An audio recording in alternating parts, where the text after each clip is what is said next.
Welcome to our camping era! Dahil sobrang mahal ng airfare ngayon, napagkasundoan namin ni Daddy Beep na instead mag out of the country kami, bakit hindi na lang namin subukan na mag-camping? Kaya nung nakita namin yung event ng Camping with Kids PH, hindi na kami nagdalawang isip sumali. Since maraming bata ang a-attend, sigurado kaming mag-e-enjoy sila Hiraya at Hayo. Yun nga lang, medyo kinakabahan kami dahil hindi kompleto yung gamit namin and at the same time, hindi namin alam ang gagawin. Pero pagdating pa lang namin, nag-e-enjoy na agad tong dalawang to. Excited maglaro at tumulong sa pag-aayos. Akala ko nga mahirap nang mag-isip kung ano yung dadalhin. Yun pala mas mahirap magkabit ng tent kapag malakas yung hangin. Nakatatlong beses yata kami sa pausod-usod saka sa pag-aayos ng peg. Buti na nga lang at tinulungan kami ng isa sa mga admin kasi kung hindi, naku baka mamaya pa kami matapos. Sobrang lakas nga ng hangin dito tapos nung gabi meron pang nabalian ng tent. Tapos nung nakakatawa pa, medyo naliliit talaga ako sa sarili ko nung mga araw na to. Akala ko kasi maayos na yung tent namin pero grabe mga minanliit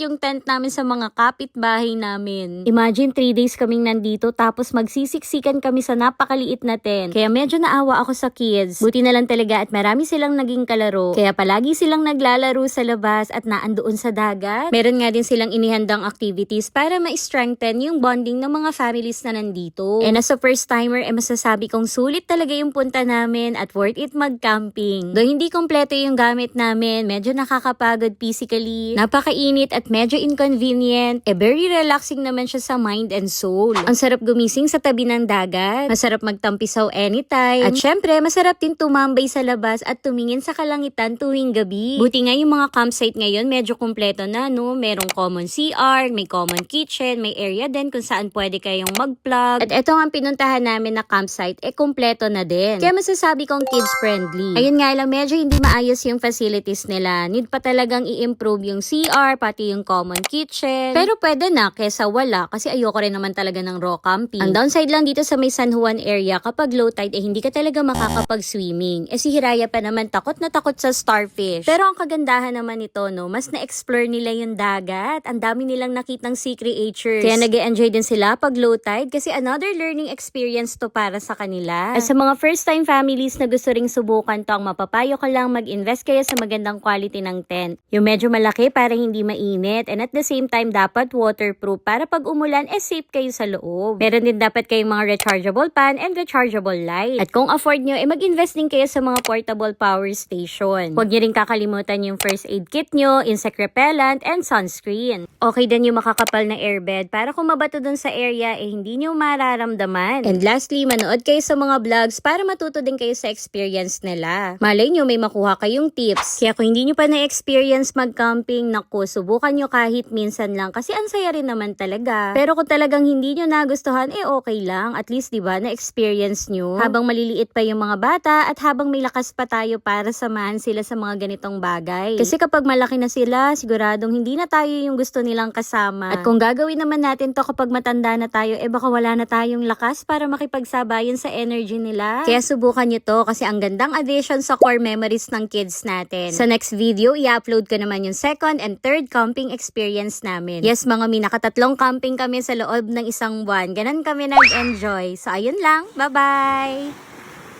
Ano ka na?